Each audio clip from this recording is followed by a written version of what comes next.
자, 물질의 특성 오늘 같이 배워볼 거예요. 물질의 특성은 화학의 기초 부분으로 여러분들 잘 개념을 잡으셔야 나중에 편하게 됩니다. 개념 같이 한번 잡아보겠습니다. 물질의 특성이 뭐예요, 선생님? 자, 물질의 특성은요. 선생님 보자고 알겠지? 그치? 물질의 특성. 물질의 특성은 특이한 성질의 줄임말입니다.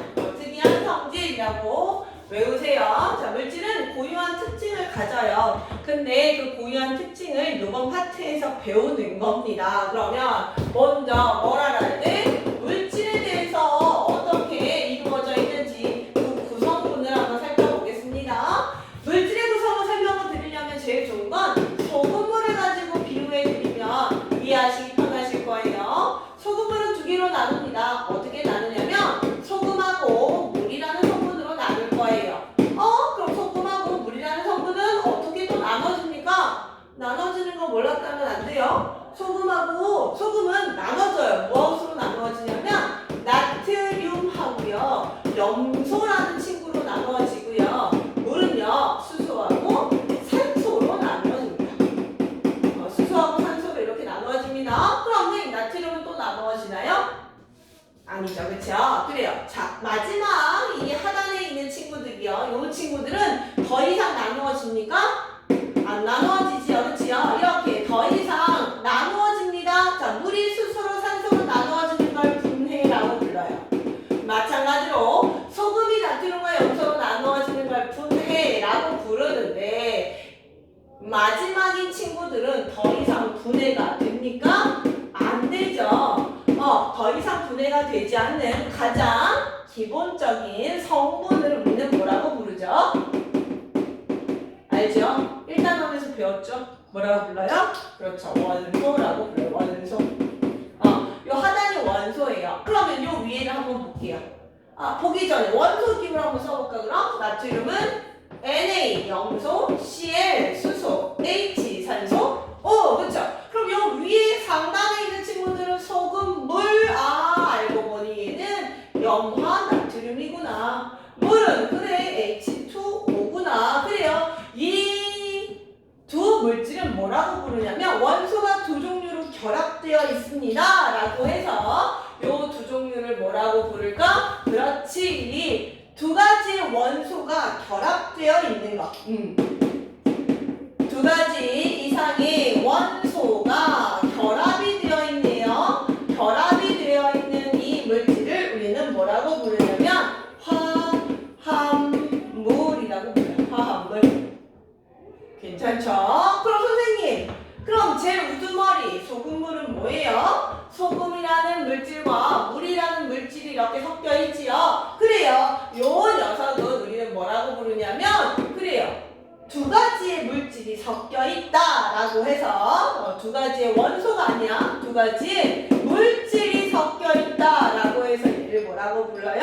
그래요. 혼합물이라고 불러요. 혼합물. 됐죠? 그럼 선생님, 물질은 이렇게 나누어지네요. 그래요. 두 개로 나눕니다. 순수한 물질인 순물질과 순물질이 여러 개 섞여 있는 혼합물로 나눕니다.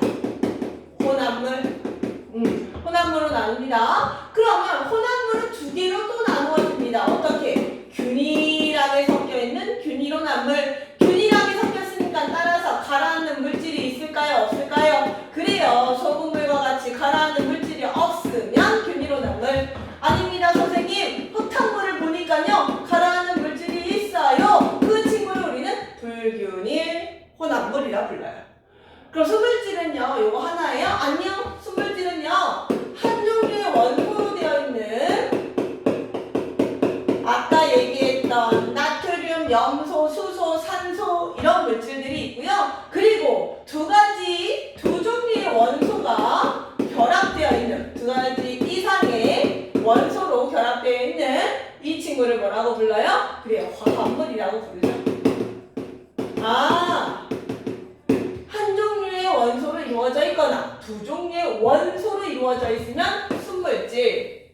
그 순물질이 두 개 이상 있으면 뭐라고 부른다? 그래요. 혼합물이라고 부르는 거예요. 괜찮아요? 네. 순물질은 원소가 딱 한 종류 있거나 그리고 원소가 2개 이상 있는 친구들을 순물질이라고 부르고요. 그 순물질들이 섞여 있어요. 그럼 우리 그걸 혼합물이라고 부릅니다. 그럼 한번 여기서 한번 구분 지어볼까요? 자, 제가 파란색으로 순물질을 한번 체크해 봅시다. 자, 순물질인 친구 고르세요 라고 하면 여러분들 이런 거 고르시면 됩니다. 나트륨, 이염소, 수소, 산소, 소금, 물이 순물질입니다. 그럼 제 꼭대기에 있는 소금물은 뭐가 될까요? 그렇죠. 혼합물이 되겠죠. 그럼 제가 동그라미 친 친구들만 체크해 정리하실게. 물질의 특이한 성질을 갖는다. 아, 혼합물은 물질의 성질을 가질 수 없어요. 누구만? 순물질들만 물질들의 특이한 성질을 가질 수 있더라. 그 특이한 성질이 뭐예요?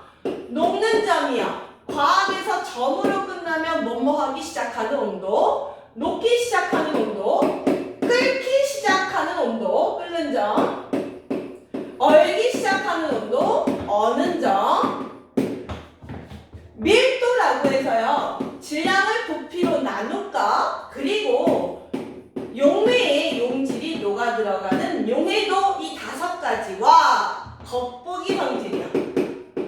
겉보기 성질, 색깔이나 냄새나 맛 같은 것들이 어떻다? 일정하게 특이한 성질을 갖는다. 순물질만 물질의 특성, 즉 아까 요 5개와 겉보기 성질이 일정하다. 거기까지 정리. 괜찮죠? 그래서 물질이 뭔지를 기억해 주시고 그 물질 중에서 순물질만 어떻다고요? 그렇죠. 물질의 특성이 일정하다고요. 오케이, 그거 정리해 주세요. 그러면 자, 오늘 가르쳐 드릴 내용 그 물질의 특성을 한번 배워보겠습니다. 뭐부터 한번 가르쳐 드려볼까요? 녹는 점부터 한번 해볼까요? 자, 녹는 점과 어느 점부터 한번 해볼까요? 녹는 점, 어느 점. 자, 같은 물질이면 녹는 점과 어느 점이 어떻다, 같다. 그래요. 그거를 이제 설명을 해드릴 건데 그거 설명하기 전에 왜 혼합물은 일정하지 않고 왜 순물질만 일정한지 그걸 설명을 좀 해드릴게요. 자, 요걸로 설명하자. 끓는 점으로 설명을 할까요? 먼저? 자, 끓는 점. 여러분들 물을 한번 끓여보셨나요?